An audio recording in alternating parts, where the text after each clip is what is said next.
Avez-vous déjà entendu parler de l'agressivité passive ou de l'agressivité déguisée? Ce comportement intrigant combine simultanément des caractéristiques d'agressivité et de soumission, créant ainsi une confusion et une irritation chez ceux qui en sont témoins.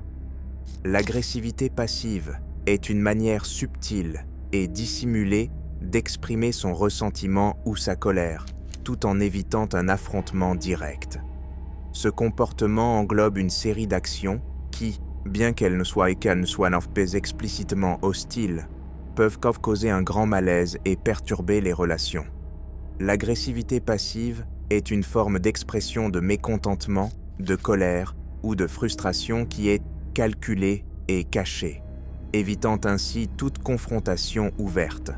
Elle inclut des attitudes qui passent souvent inaperçues ou sont sous-estimées, mais qui ont le pouvoir de déstabiliser les relations et de créer une atmosphère toxique. Bien que cette hostilité soit discrète, elle peut être extrêmement nocive, notamment dans des contextes où une communication directe est essentielle pour le bien-être et l'harmonie. Vivre ou travailler avec une personne passive-agressive peut transformer la cohabitation en quelque chose de fatigant et de frustrant, menant à une atmosphère confuse et émotionnellement épuisante.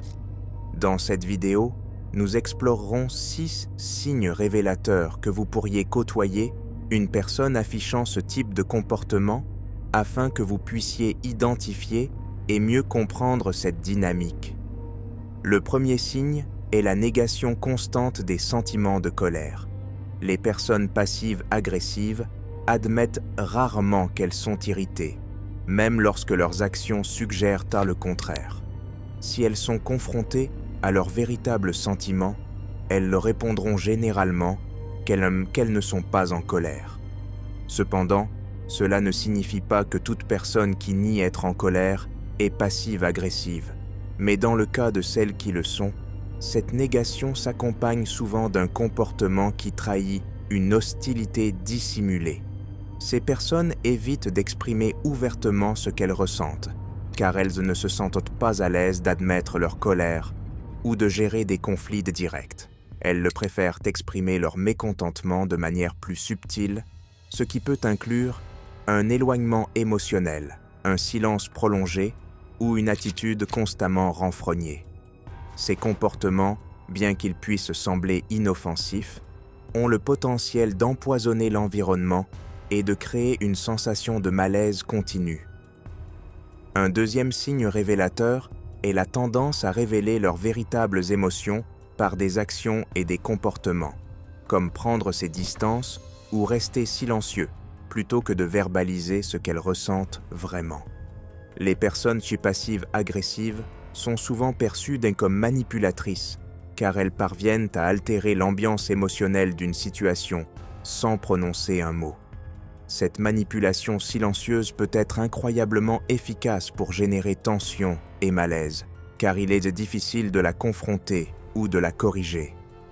Un troisième comportement courant chez les passifs agressifs est de provoquer délibérément une réaction explosive chez les autres.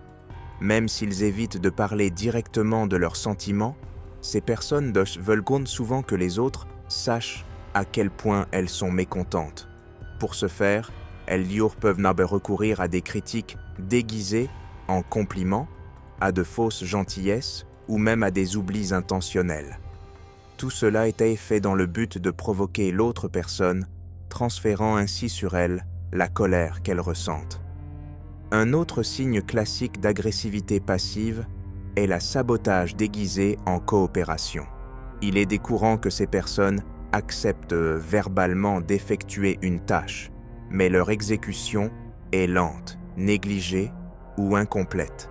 Elles font traîner les choses, comme on dit, ou réalisent le travail de manière inadéquate. Ce sabotage silencieux est une manière d'exprimer leur mécontentement sans affronter directement le problème. De plus, le passif-agressif a tendance à éviter la communication directe avec la personne qui est la cible de sa colère. Pour éviter les confrontations directes, il peut choisir d'envoyer des messages textes, de laisser des notes ou d'utiliser des intermédiaires pour transmettre ces messages. Cette évasion est une stratégie pour maintenir l'illusion de cordialité tout en perpétuant le conflit de manière indirecte. Enfin, l'une des caractéristiques les plus exaspérantes de devoir traiter avec une personne passive-agressive est la constante justification de ses comportements. Elles utilisent fréquemment des excuses bidons pour expliquer pourquoi elles n'ont pas accompli une tâche ou n'ont pas répondu aux attentes. Ces excuses sont généralement difficiles à contester car elles impliquent des situations qui font que les autres se sentent coupables de les remettre en question, comme s'occuper d'un membre de la famille malade. De cette manière, le passif-agressif esquive ses responsabilités, créant un cycle de frustration pour ceux qui l'entourent. Comprendre ces signes est essentiel pour reconnaître l'agressivité passive dans les interactions quotidiennes, que ce soit au travail, dans les relations personnelles ou dans d'autres contextes. De plus, cette connaissance sert d'alerte pour l'introspection, nous aidant à éviter de tomber dans le piège d'adopter ces comportements dans nos propres vies. Après tout, nous pouvons tous, à un moment ou un autre, être tentés de cacher nos véritables sentiments par peur des conséquences, mais il est important de rechercher des moyens plus sains de gérer nos émotions.